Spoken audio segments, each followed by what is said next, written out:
पंडित जी ने एक कविता बनाई है, यानी इस जीव के साथ 5 विषय है: शब्द, स्पर्श, रूप, रस और गंध। इन्हीं के द्वारा 5 ज्ञानेंद्रिय, छठा मन, इस मनुष्य को जो है ना इतना दुखी करता है, इतनी दिक्कतें करता है कि जिसकी कोई हद नहीं। दुश्मनी भी इसी नीचे खड़ी होती है, प्रेम प्यार भी नीचे बनता है, लेकिन स्वार्थ बस प्यार करता है, निस्वार्थ प्यार नहीं करता। तो ये पंडित जी ने जो है ना इनको लेकर के एक कविता बनाई है और हमारे लिए यूं दर्शाया है कि भाई एक एक विषय बर्बाद कर देता है, जिसके साथ लाग जाए एक ही विषय उसको जो है ना खत्म कर देता है, और जिसके 5 उसका केरा होगा। पंडित जी बड़े गजब की बातें बताओ, वो बातें हैं पंडित जी की जो आदमी समझ लेगा ना तो किलाण दूर नहीं। बड़ी विचित्र बात है। शब्द, स्पर्श, रूप, रस, गंध, इनका भारी खेल बतावे से, और विषय लाग जा एक डोब दे, देखे जिसकी गेल बतावे से। बैठा सिर्फ मजे ते अपनी बम्बी बीच पुकारे था, और सुनिया बीन का तार जार एक चित्र सपेरा डारे था।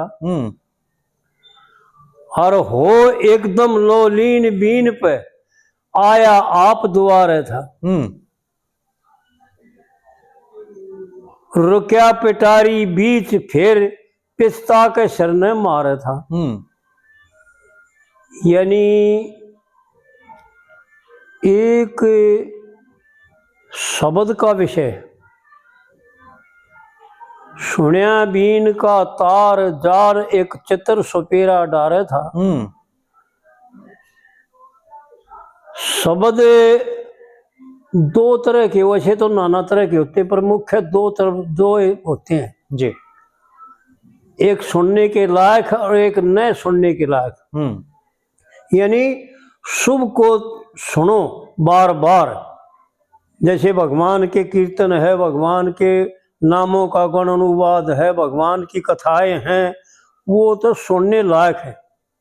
शुभ तो सुनने लायक है, अशुभ को का त्याग करना चाहिए जी। अशुभ त्याज्य है जी। लेकिन क्या है आज के समय में, और यो जीव जब फंस जाता है, जब इसके बुरे दिन आते हैं, जब शुभ शब्द का तो त्याग कर देता है, सुनना चाहता है नहीं बिल्कुल, और अशुभ को बार बार सुनता है।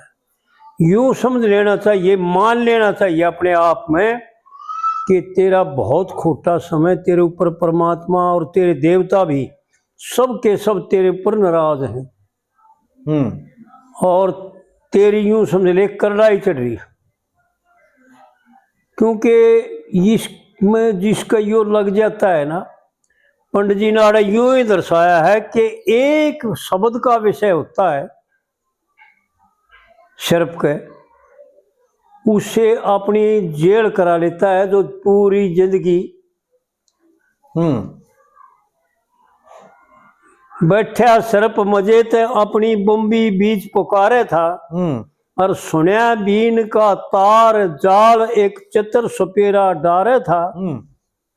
और हो एकदम लोलीन बीन पे आया आप दुआरे था, और रुकया पिटारी बीच फिर पिस्ता के सिर ने मारे था। जब यो झुकड़ा जाता है ना विषयों से, जब फिर इसका जोर नहीं चलता, जिंदगी भर ना लेकर सके, हुई गुप्ती जेल बतावे से। भाई विषय लाग जाए एक डोब दे, देखे जिसकी गेल बताओ से। यानी एक शब्द का विषय है, बहुत छोटा विषय है, केवल कान का विषय है, सुनन का विषय है। शब्द कोई पकड़ के बैठाता नहीं, यानी बस नहीं करता इसको जी। लेकिन शब्द के वश हो जाता है, मुग्ध हो जाता है, और वो इसको पूरा जीवन बर्बाद कर देता है इसका। इसी प्रकार दूसरा विषय है सप्रस का। 5 ज्ञान इंद्रिय है, 5 विषय है। यो कान का और सप्रस त्वचा का विषय जी, और रूप नेत्र का विषय, और गंध नासिका का विषय, और रस जीव का विषय जी। ये 5 ज्ञान इंद्रिय, 5 विषय। छठा इनकी साथ होता मन। जीव को, बुद्धि को बिल्कुल निरर्थक करके व्यभिचारिणी बना करके और इनके बीच में फंसता है जी। लेकिन हर इंसान ने सोचना चाहिए, काम, क्रोध, लोभ, मोह और मद और मान, ये इस जीव का कल्याण नहीं, विनाश करने के लिए है। जिसकी साथ जो इनमें फंस जाता है वो कई जन्म भी बर्बाद हो जाते हैं उसके। क्योंकि यो मनुष्य शरीर जो मिला है यो इसलिए नहीं मिला कि इन विषयों में समय बर्बाद कर दिया जाए, जीवन बर्बाद कर दिया जाए जी। 184 योनि भोग भोगने के लिए हैं, और वो प्रतिबद्ध है प्रकृति के द्वारा कहो, परमात्मा के द्वारा कहो, क्योंकि प्रकृति भी परमात्मा ही है। हाँ जी। कहने में प्रकृति एक अलग चीज है, लेकिन सब कुछ परमात्मा है। परमात्मा से अन्य किंचित मात्र कुछ भी नहीं। लेकिन परमात्मा के दोनों रूपों को जो जान ले वह, गीता के 4 अध्याय में भगवान अर्जुन को बताते हैं कि हे अर्जुन, शुभ को भी जान ले, अशुभ को भी जान ले, कर्म और अकर्म और विक्रम, तीनों को जान ले। तीनों का सार जाने बिना तेरी समझ में नहीं आओगी, तू कितने कितने उड़ जाएगा। तो आड़ा यूं जान लेना चाहिए कि 83,90,999 योनि जो है ना, वो केवल परमात्मा के द्वारा, अपने शुभ कर्मों के द्वारा, अशुभ कर्मों के द्वारा जैसे जैसे कर्म करता है वैसी वैसी योनियों में भोगने के लिए उन योनियों में को प्राप्त करता है, और उन योनियों में भोग भोग करके महादुखी होता है, अपनी मर्जी से कुछ नहीं कर सकता। एक मनुष्य योनि ऐसी है जो केवल कल्याण करने के लिए हो, और इसको इन 5 विषयों में फंस करके जीवन बर्बाद कर देना कोई इंसानियत नहीं है। विचार करना चाहिए कि काम, क्रोध, लोभ, मोह, मद, मान ये पशुओं के लिए है, तेरे लिए नहीं। तू महान है, तू इंसान है, तेरे लिए क्या है? तेरे लिए केवल त्याग है। जो पंडित जी ने लक्कड़हारे में वो कविता बना रखी है ना, बिना जो कहे, भाई क्या बात है पंडित जी की, उसका विचार करके देखे भाई, कितनी साधारण रूप से कविता बनाई है, और कितना त्याग का रस भरा है, और कितना श्रृंगार का रस भरा है, और कितनी महानता का रस भरा है उसमें। एक एक बोल अनमोल है, एक एक अक्षर उसका अनमोल है। कि मैं क्या चाहती हूं, पतिव्रता स्त्री जो संसार के विषयों को त्याग देती है, वो स्त्री और वो पुरुष ऐसा ही चाहते हैं। इसलिए जो है ना, मनुष्य के कल्याण खातिर उसको यूं दर्शा रहे हैं कि जब एक एक विषय भी उनको बर्बाद कर देता है तो तेरा क्या होगा भाई जी? तू विचार करके देख, तेरे तो 500 खड़े हैं। फिर दूसरा विषय बताता है सप्रस का जी।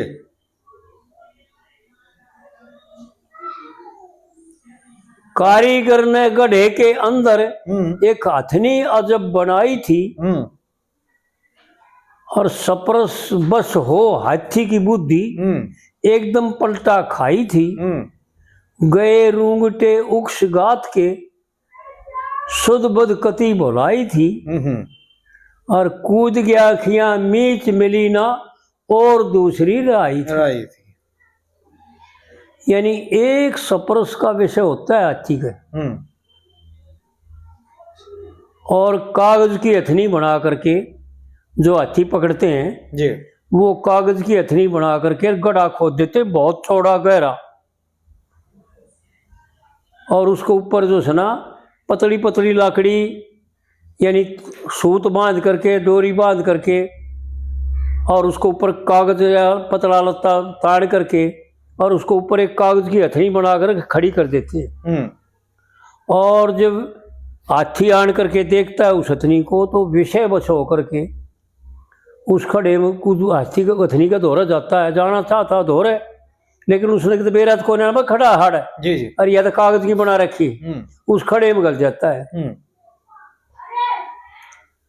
और जब कई दिन हो जाते हैं तड़प करके भूखा प्यासा मरते मरते जब निर्बल हो जाता है, तो वो पकड़ने वाले उसको रस्सों से जो सुना उसके बिल्कुल बड़कन भीतर सीढ़ी लगा करके और रस्से गाल के उसको बाहर ले काट लेते हैं और अपना बंद कर ले जाते हैं अपने। जी, हाथी पकड़ने का ऐसा तरीका बताते हैं। प्राचीन में ऐसे तरीके थे, शास्त्रों में भी ऐसा आता है जी। तो आड़ पंडित जी यूं बताता है कि एक विषय से कितना जबर होता है हाथी और उसका क्या हाल होता है। कारीगर ने गड्ढे बीच एक हथनी अजीब बनाई थी और सपरस के बस हो हाथी की बुद्धि एकदम पलटा खाई थी। गए रूंगटे उकुश गात के सुध बुध कति बुलाई थी और कूद गया खिया मीच मिली ना और दूसरी राई थी। हो निर्बल बलवान गया, कितना बलवान है निर्बल हो जाता है। हो निर्बल बलवान गया, मची धक्काए पेल बताओ से भाई विषय लाग जाए एक डूब दे जिसकी गेल बताओ से।